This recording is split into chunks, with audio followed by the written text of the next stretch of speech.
Foreign, we've discovered Kepler-22b, a small exoplanet in the Cygnus constellation. Seems like nothing important, right? But it's actually a big deal. This is the first planet located in the habitable zone that was found by the Kepler telescope. In other words, there may be water on this planet, and if there's water, there may be life. Kepler-22b can become our new potential home, so let's take a closer look at it. Actually, discovering new planets is not easy at all. Not all of them can be seen through our super cool telescopes, even the almighty Hubble. Sometimes the stars are so small and dim that it's really hard to find them on a map. The same thing happened with Kepler-22. In such cases, scientists have to use a special method. First, they take a bunch of photos of the star at different periods of time. Then they look at them and think, are there any dark dots on this star somewhere? If they find one, that might be a planet. These photos actually help us to discover some very important stuff, like, first of all, this planet exists. Secondly, here is its size, radius, and proximity to the star. Finally, will we be able to live there? Now, we know that Kepler-22b is very similar to our planet and could potentially become a second Earth. It's also very close to us, only 635 light-years away. Yeah, it's about 3 quadrillion miles, but this is one of the closest options. Kepler-22, the star of Kepler-22b, is a yellow dwarf. It's very, very similar to our Sun, the same size, the same radius, even the age is almost the same, 4 billion years. The difference is only in luminosity, it's about 20% dimmer than the Sun, so no matter how much you strain your eyes, you won't see this star in the night sky. The planet Kepler-22b is about 2.4 times larger than our Earth, and that's pretty good. More radius means more potential water and space to live, although going from one city to another would take a while. It's scary to even imagine a 3-day-long plane flight. We don't know the exact mass of this planet, but scientists think it's bigger than Earth's. Actually, the mass of Kepler-22b can be up to 36 times greater than that of our planet. What does it mean? Vigorous gravity. If the planet is 36 times heavier than Earth, then gravity there will be about 6 times stronger. Can you barely lift 20 pounds of potatoes? Try 120. Not to mention that you yourself can become much heavier on that planet. You'll have to get incredibly pumped up just to walk there. You'd have to literally turn yourself into a bodybuilder just to get to work. The worst thing is that with such gravity, it'd be incredibly difficult for plants to survive there. They'd need at least a little freedom to rise up from the ground. And animals, our dogs and cats, would have to turn into little balls of muscle to survive there. But if this planet has its own animals or other inhabitants, we can roughly imagine what they may look like. They probably have a lot of legs to make moving easier. They aren't really tall, but they are very massive and extremely strong. Muscular giant spiders, could be worse, I guess. The good news is that this is all unconfirmed information. If we're very lucky and gravity there turns out to be just a bit stronger than Earth's, then of course, it'll be much easier to live there. The next thing we know about Kepler-22b is that it's about 15% closer to its star than we are to the Sun. If Kepler-22b existed in our solar system, it would be located somewhere between Earth and Venus. Does that mean we're all going to burn? No, silly. As I mentioned before, the star Kepler-22 is pretty cold, just some 10,000 degrees Fahrenheit, and that's why we can assume that the temperatures on Kepler-22b will be about the same as we have on Earth. If the planet orbits its star the same way Earth orbits the Sun, which we don't actually know, Kepler-22b can rotate around its star on its side, like, for example, Uranus. What, didn't you know Uranus is actually lying on its side? Also, look at its rings. Yes, Uranus also has rings like Saturn, but they are vertical. The universe is truly a mysterious place. So, if Kepler-22b is really something like that, then the weather on the planet will be, to put it mildly, not very good. Incredibly cold winters will be regularly followed by hot summers. And just like with tidally locked planets, we'd be able to live more or less comfortably only on the narrow piece of land between these two crazy sides. Let's hope that this is not the case and the planet rotates normally. But it's not all that bad. Studies show that there may be an ocean on Kepler 22b. You already know that water means life, but in this case, it's also a big plus because a planet covered by an ocean always has more stable temperatures. The water absorbs some of the heat and distributes it evenly across the planet. The hot parts cool down, and the icy ones warm up. By the way, that's exactly what happened to Earth billions of years ago when our planet started getting its first little puddles. Our beloved moon helped these puddles to spread all over the planet. Thanks to this, a burning horror that used to be our Earth turned into a cute little ball full of life. So, if Kepler 22b has water but no atmosphere, scientists think that the average temperature there could be around 12 degrees Fahrenheit. But if there's also an Earth-like atmosphere, then the temperature can reach 72 degrees Fahrenheit. That would be nice. And finally, 1 year there is equal to 290 Earth days, about 9 months. The planet has no natural satellites, so unfortunately, we'd have to say goodbye to a beautiful view of the moon. On the bright side, we'd probably be able to see the sun as a distant little star we could admire in the night sky, remembering our home, well, not hiding from giant spiders. And this is all that we know at the moment. Unfortunately, it's quite difficult to explore such planets, so there's a lot of very important data that we don't know. For example, what kind of planet is this anyway? Yep, we're missing the most important information about Kepler 22b. We don't know if it's a rocky planet or not, and if not, then all the previously mentioned information means nothing. It may turn out to be a gas planet or a planet covered with gas but with a solid core, like Neptune, or a water world covered with a giant ocean. In this case, it better be a water planet. Then at least we could build some kind of underwater city there. We could filter the water and eat fish until we evolve into an amphibious species. Does it even count as evolution if we go back to our roots? Scientists, however, think that Kepler 22b may turn out to be a Neptune-like planet. Some astronomers have even assigned the planet to a category of mini-Neptunes. Yes, this is a real planetary category, but this hasn't been proven yet. But even if, fortunately for us, Kepler 22b turns out to be a rocky planet, we still don't know what the atmosphere is like there. Does it exist at all?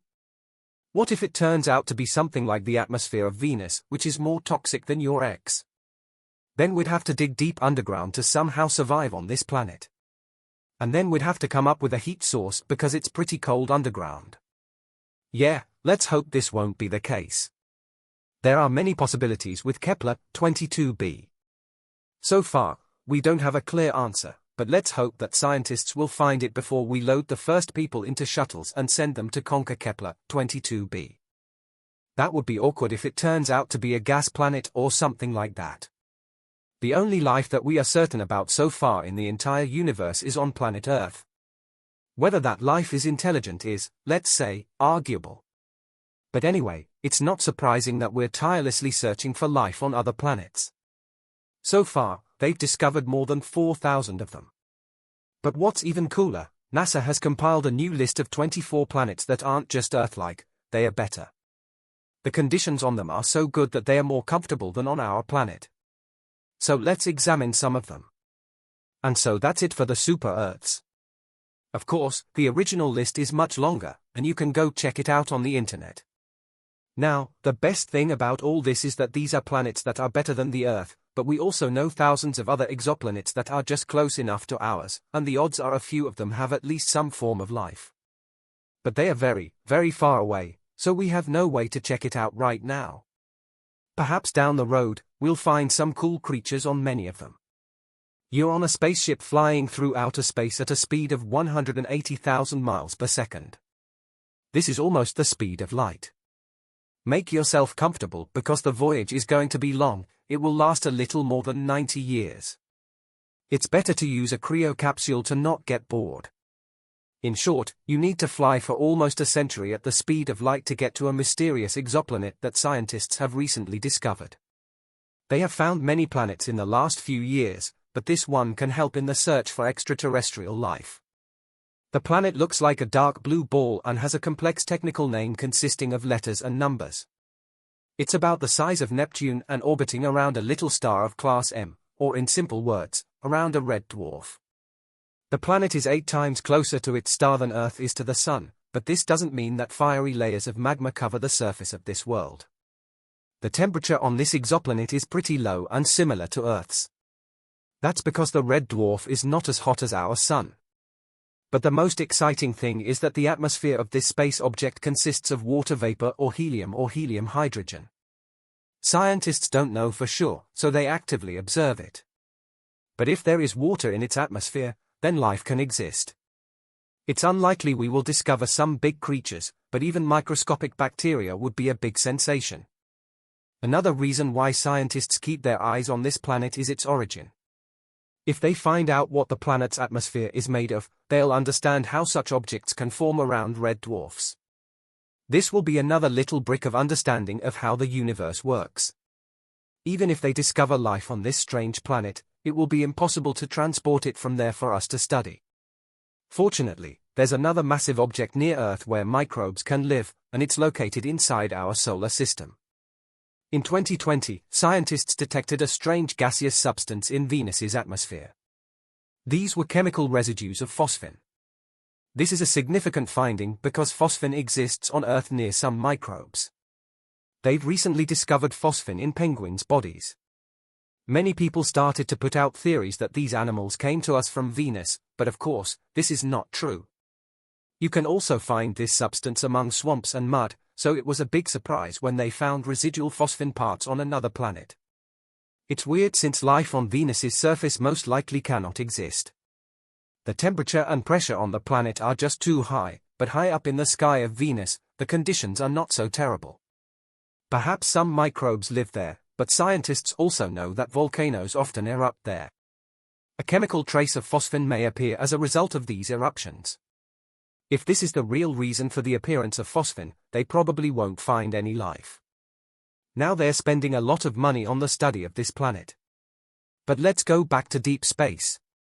Over the past 20 years, scientists have been finding exoplanets far and not too far from us.